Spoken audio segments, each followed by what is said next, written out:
Après l'acier et l'aluminium, le président américain laisse maintenant entrevoir de possibles droits de douane de 50 sur le cuivre.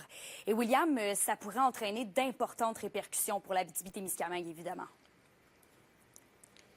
Les tarifs douaniers sur l'acier et l'aluminium Kémélia avaient évidemment moins d'impact sur la région.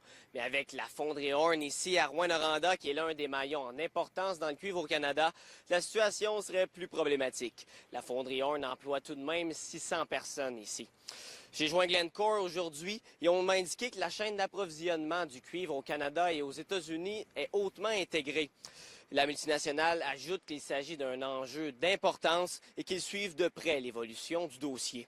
Il ne faut toutefois pas oublier que ce ne sont que des menaces pour l'instant, d'après l'Association minière du Québec, qu'on peut écouter sa PDG dès maintenant.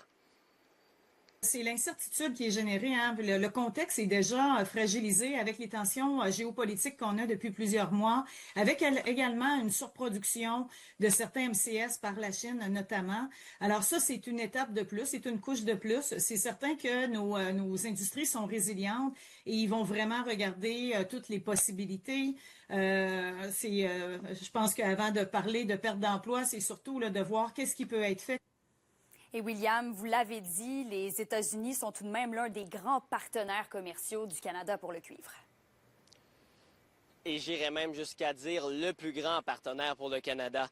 Une très grande partie du cuivre traité au Québec, que ce soit à la fonderie Horn ou à l'affinerie de Glencore à Montréal, est envoyé directement chez nos voisins du Sud. Le directeur général de l'Association d'exploration minière du Québec explique que toutefois que le président Trump, s'il va de l'avant avec ses droits de douane, que ça risque d'avoir des conséquences chez lui également. La grande partie du marché est quand même américain, mais il faut aussi se dire que les Américains se nuisent plus qu'autre chose s'ils font ça, parce que 50 du cuivre qu'ils utilisent vient de l'extérieur, principalement du Chili, du Canada et du Mexique. Donc, ils se verraient probablement imposer des tarifs à eux aussi qui feraient augmenter le prix du cuivre que les Américains utilisent. Le secrétaire au commerce américain, Howard Lutnick, est resté flou sur la possible entrée en vigueur de ces tarifs de 50 Il a évoqué la fin juillet, peut-être 1er août. Et la ministre de l'Industrie, Mélanie Joly, plutôt, dit déjà être en contact avec Glencore et se donne comme objectif d'être déjà en mode solution. Ouais, nous aussi, on va suivre ça de près. Merci, William. Au plaisir.